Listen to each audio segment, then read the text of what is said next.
Hello, I'm Bernard Hickey from Interest.co.nz and welcome to a special series of reports on the 11 megatrends of 2008.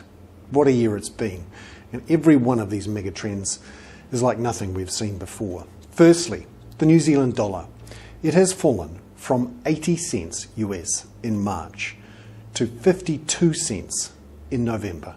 In the space of 8 months, it has dropped further than the New Zealand dollar has ever dropped before in such a short space of time.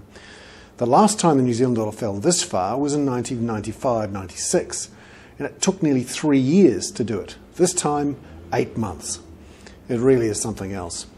And it's not just the US dollar. In fact, our currency has fallen even further versus the Japanese yen.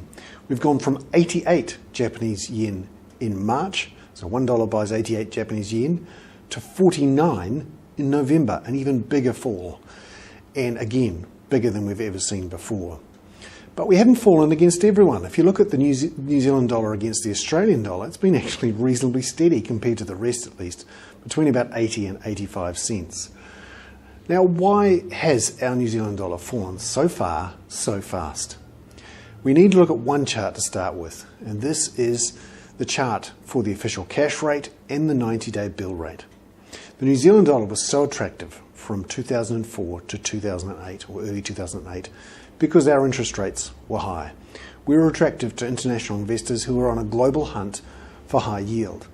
When our yields started to drop from a 90-day bank bill rate of 9% in May to 5.3% in December, we became less attractive. But it's not the only reason.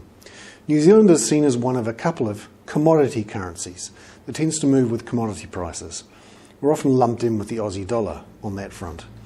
So when commodity prices started to really drop in earnest around July, August, September, our currency fell sharply along with the Australian dollar.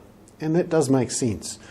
We depend on commodity prices, particularly dairy commodity prices, for our export income. So commodity prices have dropped sharply. Also, issuance of these so-called Eurodashi and Eurokiwi bonds has dropped, again because our interest rates have fallen and because Japanese investors have seen big exchange rate losses.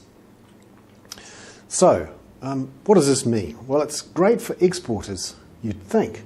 But of course, it all depends on the commodity price they're getting in US dollars. If that has dropped very sharply too, the fall in the New Zealand dollar may only just soften the blow rather than actually provide a benefit.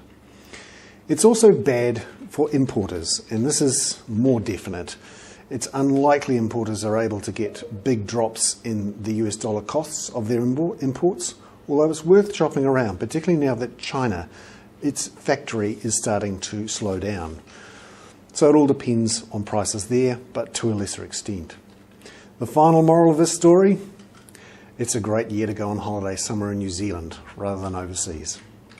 There we have it, the first megatrend of 2008. I'm Bernard Hickey for Interest.co.nz, brought to you in association with ASB.